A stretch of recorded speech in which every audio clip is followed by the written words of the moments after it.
अस्सलाम वालेकुम। आज हम बना रहे हैं बेसन वाले नान। इसके लिए मेरे पास 3 नान है। प्याज है मीडियम साइज की बारीक स्लाइसिस में कटी हुई, 2 कप बेसन है, 1 मीडियम साइज का आलू है जिसे मैंने कद्दूकश कर लिया हुआ, लाल मिर्च का पाउडर 1 टीस्पून, नमक 1 टीस्पून, 1 टीस्पून धनिया साबुत, 1 टीस्पून जीरा साबुत, 3 से 4 हरी मिर्चें बारीक कटी हुई, धनिया के पत्ते हैं थोड़े से और मक्खन। तो चलिए शुरू करते हैं। सबसे पहले हम बैटर तैयार करेंगे। बेसन डालेंगे, प्याज जाएगी इसमें, नमक टू टेस्ट आप डाल सकते हैं, धनिया, जीरा, लाल मिर्च का पाउडर, हरी मिर्चें, धनिया के पत्ते। अब हम इसमें कद्दूकश किए हुए आलू भी डाल देंगे, मिक्स करेंगे इन्हें। हम थोड़ा थोड़ा पानी ऐड करेंगे।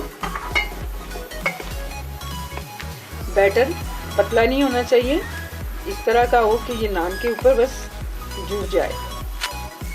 नमक मिर्च अपने टू टेस्ट भी आप डाल सकते हैं। ये देखिए बैटर हमारा रेडी हो गया। इसे मैंने अच्छी तरह मिक्स कर लिया और ये इतना थिक होना चाहिए। ये देखिए।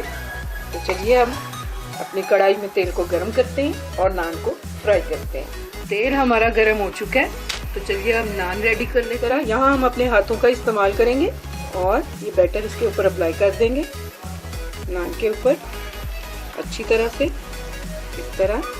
और ये हम सिर्फ एक साइड पे ही लगाएंगे। ये सारा मैंने इसके ऊपर लगा दिया है बैटर। अब हम इसे अपने ऑयल में फ्राई करते हैं। मीडियम टू लो फ्लेम पे हम इसे फ्राई करेंगे और मैं इसे उल्टा इस तरह करके डालूंगी। इसे हम मीडियम फ्लेम पे फ्राई करेंगे और इसे फ्राई होने देते हैं। अब हम इसकी साइड चेंज करते हैं। तकरीबन ये 3 से 4 मिनट के अंदर ये बिल्कुल देखें एक साइड से पक गया, गोल्डन हो गया। इसी तरह हम थोड़ी देर इसे दूसरी साइड से पकाएंगे और इसे निकाल लेंगे। लीजिए बेसन वाला हमारा नान रेडी हो चुका है।